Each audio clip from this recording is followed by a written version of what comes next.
Thanks for joining us, Vilnius. Can we start with a bit of an explanation of what physical biometrics are and why they're so important to businesses? Uh, Thanks, Paul. Yes, I think let's focus on facial recognition, as I believe this is probably one of the most crucial elements when it comes to physical biometrics. Now, if we take two steps back and we think about the customer experience, there's quite a balancing act currently when it comes to security or implementing security versus maintaining a, let's say, a happy customer, or having a happy, a well preceded customer experience.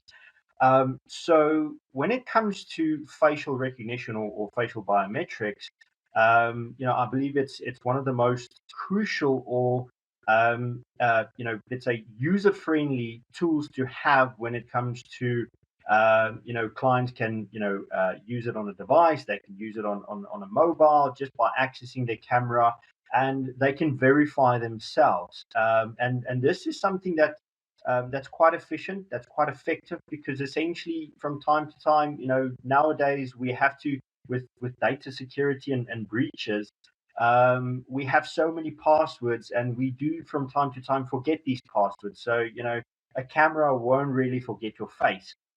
So if we talk about facial recognition itself, it's basically developed on or built on, our, let's say, facial features, our the unique characteristics of our face. I mean, my ears is a certain distance, the left from the right. My eyebrows are a certain, space away from my hairline, the distance between my eyes. So everything is unique, everything is different.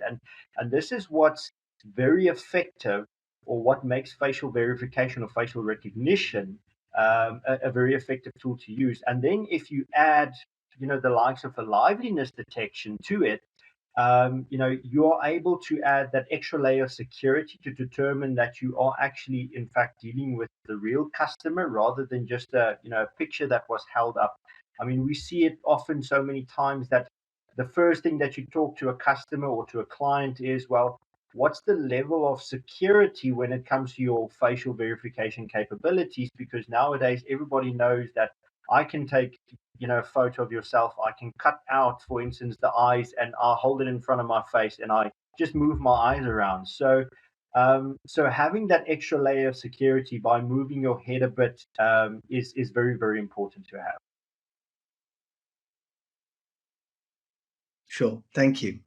So I kind of just want to build on that a little bit because I'm sure our audience today are very aware of the news around deepfakes and what the potential that they could provide in terms of fraudsters gaining access to somebody's account and using it to almost kind of bypass the facial recognition. So, can you tell me a little bit about what is built into the technology to mitigate against deepfakes and the level of threat that you feel it could pose? Yeah. Um, I think, Paul, that's a really good question to have. I'm sure, as everybody now knows, and we all are actively monitoring social media. We are aware of what deep fakes are. We are aware, or to some level, we are aware of AI. We've seen all these videos, and I think it's fair to say that we, as even we, ourselves as experts, aren't really capable nowadays to determine what's real and what's fake. We've seen videos where, on TikTok and other social media platforms, where everybody likes to, pretty up their face, if I can put it as such. So all these filters, there's a video actually of a lady that I've seen the other day where she, let's say, beautify herself, enhances the lips a bit, and it goes so far as she can actually touch her own lips, so that you can see, the lips are nice and plump, and then when she takes off the filter, it's completely different, two different people. So the focus on AI and the development of and the development of various companies focusing on what the capabilities of AI can do has increased so much that I would say the rest of the world has actually sat behind. And I think it's very, very important for us as businesses to be aware of this and to be conscious of this, to say, okay, well, we need to adapt and we need to make sure that there's security in place. So enhanced technology, such as, for instance, as I mentioned before, liveliness detection. So, in the sense of now you want to have the person move their face, maybe smile, maybe say a couple of words. You will be able to determine, to pick up through the camera. You are able to pick up, color hues. You are able to pick up, heartbeats and blood flow patterns. So these are very, very important elements to have nowadays, especially if we see how far the capabilities of deepfakes have gone. I've read a couple of articles a while ago where deepfakes have been used so extensively that, I mean, we jump on a call. I give you a fake call, you say hello, hello, and basically just by using that hello, I record your voice and I use that to impersonate your identity. So I call people as Paul Heaton, and I have a full-on conversation with them. We've seen ransom attacks. So it's very, very important to know that you need to add that additional layer of security, such as liveliness detection, identifying the resolutions in screen, making sure that the person is moving to determine if you're actually dealing with the real customer or if it's just somebody portraying as myself on a screen. Okay, wow. Well, fascinating. And I think, yeah, as fraudsters get better at this stuff, you need the software to be equally as good to mitigate Uh, against it and to protect.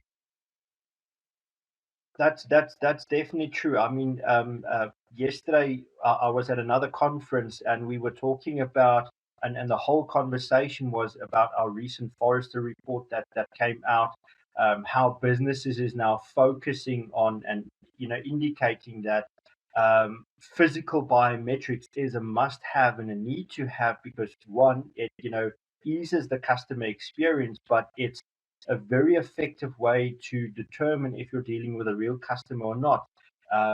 We joked about it to say, well, we're at a conference talking about enabling businesses to implement security. Probably in the next room next to us, you have a bunch of criminals sitting together to talk about how can they, use the likes of AI to clone us and just get away with taking over our identity. So it's very, very important, and I think from our Forrester research report, it has indicated that the drive and focus from businesses is now that we need to have these capabilities enabled so that we can protect our customers as well as the reputations of businesses. Yeah, great. Absolutely. And Vilnius, just to finish off, is there any other benefits that you want to highlight to the audience around physical biometrics and what it can bring to help protect businesses? Um, Yes, Paul. I think one of the first things that comes to mind is it's not just about, let's say, the originations piece of identifying the real customer or making sure that you're dealing with a real customer, but you can continuously now enable capabilities to verify if it's, let's say, during the entire browsing event or the event that's taking place. You can have multiple check-ins, maybe pop up a screen, person takes another quick selfie, do a little bit of a movement to determine if it's still the same person who is actively, logging into the page. Is it the same person who logged in versus, who's going to, let's say, check out the basket as an example. You can take this a step further, and I think the flexibility of this technology makes it so adaptable that you can plug it into any platform on any device. You can use it through various industries and parts of the business. You can take it as far as customer contact centers. Nowadays, it's so inconvenient if you have to call into your insurance company and they ask you, okay, well, please verify your name, your surname, provide your ID number, your email address. So it's so much more convenient if I were to call in, they just ask me to click on a link. There's a little pop-up opening, and I do a selfie. There's a verification. Perhaps you can take that a step further to match that with, what let's say what your identity photo, your passport photo might look like. So you can maybe, I know Experian has wonderful capabilities when it comes to document comparison. So you are able to take that selfie, take that liveliness check, and compare that to what is, what, let's say, the Department of Home Affairs, as an example, has on record. So it's the flexibility and the adaptability of this technology that makes it so scalable to quickly implement, to have effective ID verification solutions. And you can use this from your tier twos, tier threes, all the way up to your tier one organization. So it's a very effective solution to have, in my view. Sure. Thank you. It sounds it definitely. And so thank you, Vilnius, for that deep dive into biometrics. Much appreciate your time. Thank you. Cool. Thank you very much. Have a lovely day.